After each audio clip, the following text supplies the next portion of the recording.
มันคงถึงในเวลาเก็บเกี่ยวเลยนะครับน้องพักสลัดของเขา38-39วันนี่นะบอกเลยว่ายางกรอบยางมอสสวัสดีครับปอมเมปีน้องผมไม่ได้ป้าปีป้าน้องไม่แย่กับเขานะครับเจ้าป้าปีป้าน้องมาเก็บพักไปขายกันก่อนเลยเนาะจากรอคอยมาประมาณ30กว่าวันแล้วนะครับนี่สลัดของผมมันก็เก็บเกี่ยวได้แล้ววันนี้ผมภูมิใจนำเสนอเลยนะครับพักสลัดของผมนี่นะบอกเลยว่ายางงามรอบแรกที่ผมขายไปนี่นะมันก็มีฟีดแบ็กอย่างไม่หลายๆอย่างเหมือนกันนะครับแรกที่ผมปลูกขายนะมือไม้แต่เลยนะครับรอบแรกที่ผมขายไปนี่นะมันขมนะครับนอก2ที่ผมปลูกนี่นะผมก็ปรับปรุงอีกอย่างหลายอย่างเหมือนกันนะครับก็ได้ประสบการณ์รอบที่2นี่ก็นักเหมือนกันนะครับอย่างที่ผมทำไปนี่นะมันคือประสบการณ์ทั้งนั้นเลยนะครับรัดที่ผมปลูกนี่นะมันจะล้มเหลวกี่ครั้งนี่นะผมก็บ่เคยยอมแพ้มันนะครับรู้และแก้ปัญหามันไปเรื่อยๆนะครับจนกว่าผมจะเก่งก็มีพ่อแม่พี่น้องหลายคนก็ตักถามผมเหมือนกันนะครับที่การปลูกนี่มันยากจะได้ตอนมันยุ่งยากก็มันยุ่งยากก็มันก็ไม่ได้ยุ่งยากนะครับอยู่ที่ตัวเฮาศึกษาเรียนรู้มันไปนะครับเนาะมันยากเกินความสามารถของเฮาหรอกครับรัดที่ผมปลูกนี่นะก็ปลูก4สายพันธุ์นะครับกินโอ๊กเลดโอ๊กบัตเตอร์เฮดแล้วก็ผักกาดขาวอิตาลีนะครับหน้านี่นะผมจะปลูกประมาณ8สายพันธุ์เลยจะล่วงว่ากันไปนะครับเนาะแน่ๆวันนี้นางเก็บขายกันก่อนนะครับว่าได้กำไรนักกอเก็บขายรอบนี้ก็บ่ได้นักต่อได้นะครับเนาะได้ซื้อเล็กขยายกองอย่าน้อยนึงนะครับแค่นั้นก็พอก็เอาเงินขายพักนี่นางก็ไปลงทุนต่อนะครับซื้อเล็กซื้ออย่างมาขยายโรงเรียนต่อนะครับเนาะสิ่งทุกอย่างนี่นะเฮาต้องจ่ายเงินต่อเงินให้เป็นนะครับเนาะปลูกสลัดนี่มันยากกอมันก็บ่ยากนะครับแต่เฮาก็ต้องศึกษาฤดูด้วยนะครับผู้ที่ปลูกผักอย่างนี้นะก็คือฤดูแล้งนะครับเนาะแล้งนี่ก็ปราบเซียนเลยนะก็ปลูกผักยากขนาดนี่นะผมก็เคยปลูกนี่นะยากเลยนะครับหน้าแล้งนี่เลิกปลูกไว้พักนึงเหมือนกันนะครับจากนั้นผมก็มาฝึกวิชาใหม่นะครับเนาะแต่ละสายพันธุ์นี่นะมันจะบ่เหมือนกันนะครับใบดำๆแดงๆนะครับจะมีเวลาเก็บเกี่ยวนานกว่านะครับเด็ดโอกนี่นะครับเนาะใช้เวลามื้อนึงน้อยนึงนะครับเพราะนี่นะเขาจะคำนวณวันให้ดีๆเหมือนกันส่วนมากผมจะต้องเก็บเกี่ยวตรงวันเสาร์อาทิตย์นะครับมีเวลาเก็บเกี่ยวแค่นี้นะครับเพราะผมทำงานประจำสลัดนี่นะมันมีวันเก็บเกี่ยวของมันด้วยนะครับผมจะเริ่มเก็บเกี่ยว35วันถึง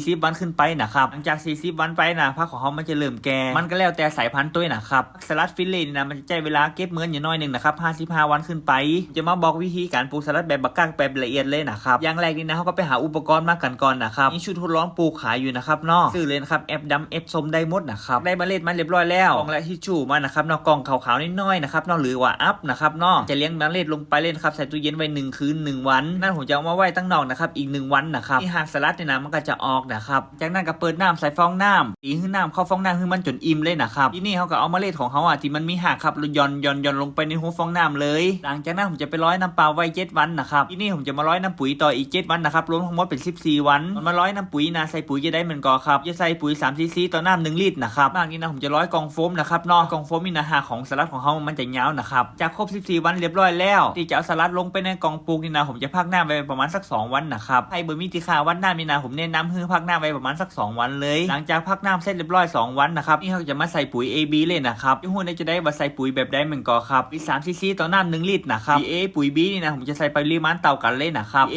80ปุ๋ย B ก็ต้อง80 cc นะครับจากนั้นผมจะใส่ไตโคโดมาลงไปนะครับกันรากเน่าโคนเน่านะครับปุ๋ย80 cc นะเฉพาะกองน้อยๆที่ใส่พักนะครับกองที่ผมปลูกนี่นะมันกองใหญ่นะครับผมใส่หลาย cc อยู่นะครับจากเขาผสมน้ำเรียบร้อยแล้วเขาก็เอาต้นกล้าลงไปเลยนะครับเนาะจากนั้นก็รอวันเก็บเกี่ยวเลยนะครับเกี่ยวตั้งแต่วัน35วันถึง40วันขึ้นไปเลยนะครับชนิดของผักสลัดตัวละเอียดขนาดนั้นพ่อแม่พี่น้องก็ต้องไปศึกษาเองนะครับเนาะพ่อแม่พี่น้องสังเกตว่าข้าวผักทำไมผมต้นใหญ่ถึงงามเหมือนกอผมพูดอาหารเสริมมันตัวนะครับเสริมนี่มันก็มีหลายแบบหลายรูปแบบเลยนะครับนอกไปศึกษาเองนะครับพ่อแม่พี่น้องจะถามนะครับบ่มีแมลงกอมันก็มีอยู่นะครับแมลงรบกวนผมจะใจเป็นชีวพันธุ์นะครับมาพ่นไล่แมลงนะครับก็บ่แม่นเคมีนะครับสารชีวพันธุ์นี่นาเรียกว่าเป็นสารธรรมชาติ 100% เลยนะครับที่ผมมาเล่าให้ฟังนี่นะค่อนข้างจะละเอียดเลยนะครับเนาะผมจะงานถึงขนาดนี้ผมต้องพัฒนาตัวขึ้นดีไปอีกนิดนึงนะครับมันติดขมอย่างน้อยนึงว่าส่วนที่ผมเก็บนี่นะมันขมกอมันก็บ่ขมนะครับรอบแรกมันจะไปขมตอนอีกชุดนึงนะครับนอกหลังบ้านนะครับน้องรู้สึกว่ามันจะขมที่ขมคุณภาพบดีนี่นะผมบ่เคยขายเลยนะครับวางไก่กินดีกว่านะครับแบบนั้นไม่ถึงบ่ขายมันก็ครับถ้าเขาขายไปนะครับมันจะเสียลูกก้าเลยนะครับเน้นซื้อซัดไว้ก่อนนะครับเนาะกินแล้วมันติดใจนี่นะเขาก็ต้องกลับมาซื้อใหม่นะครับขายของดีๆคือลูกก้าอย่างเดียวเลยนะครับเนาะบอกเลยครับของบดีนี่นะผมบ่ขายเลยนะครับเจ๊งผมยอมขาดทุนยอดเอาขวางเลยดีกว่านะครับเนาะได้คำชมจากลูกค้าครับผมไม่ได้อยากได้คำด่าจากลูกค้านะครับเนาะ